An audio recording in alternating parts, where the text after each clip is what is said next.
હાય ખેડૂત મિત્રો, કેમ છે? મજામાં? આજે મારે તમને વરસાદ થઈ ગયો છે વાવણી લાયક, અને આપણે શેઠે પાળે થોડુંક ખડ નીકળે અને અમુક ખેડૂત મિત્રો રટકા આપતા હોય અને માંડવીનું વાવેતર કરવાનું હોય, જેથી આપણને બહુ તકલીફ આવે છે એ ખડે છે એ, કેમ કે તારે દીધા હતા બેટરી ડાઉન થઈ જાય છે, એટલે આટલું તેને સિદ્ધામણને છે કાઢવું એ આવશ્યક છે.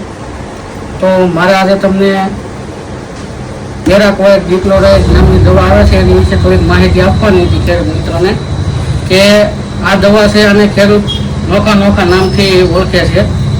જેમ કે ખેડૂતના નામ સફાઈઓ કહે છે, અમુક સર્વનાશ કહે છે, અમુક ટોટો કહે છે. પણ આ દવા ખેડૂત મિત્રો નાખ્યા બાદ 2 કલાકમાં રિઝલ્ટ આપે છે, અને કોઈ આંબળું પાણી હોય વરસાદનું કે કોઈ ધોળવાળું પાણી હોય તો રિઝલ્ટ આપતી નથી. જેથી કરીને ખેડૂત મિત્રોને એમ થાય છે કે દવામાં કોઈ ફોલ્ટ છે.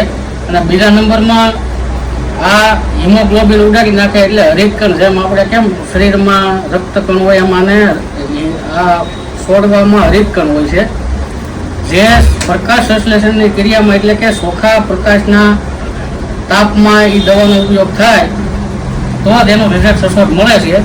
આજે 2 પ્રશ્ન હતા એવા, અને કોઈ એગ્રોવાળાને ખબર હોય તો એ લોકો કહે છે, બાકી ખેડૂત એમનું સાથે છે. જે કે આપણે 2 દિવસના આપણા પંથકમાં જે વાતાવરણ વાદળછાયું છે, તો એવા સમયમાં આ સર્વનાશ દવા કે સફાયો દવા જે આપણે ખેડૂત નામથી કહે છે એનું રિઝલ્ટ 2-4 કલાક લેટ આવે છે. તો એ આપણે એની રાહ જોવી પડે છે.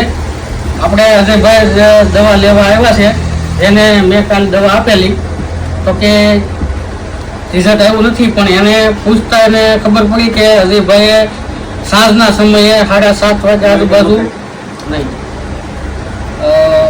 દવા નાખેલી, જેથી પ્રકાશના સૂર્યપ્રકાશમાં એ દવા ન સટાણી હોય એટલે એનું રિઝલ્ટ થોડુંક લેટ આવે, એટલે 12 કલાક વિલંબ થયો છે. પણ આજે સવારમાં અમે વાડિયા ફિલ્ડમાં જઈને જોયું તો કમ્પ્લેટ ખડ બળવા મળ્યું છે.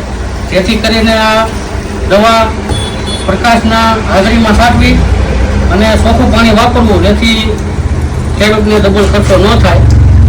વસ્તુ આગળના વિડીયોમાં બીજી માહિતી આપશું. ત્યાં સુધી રજા.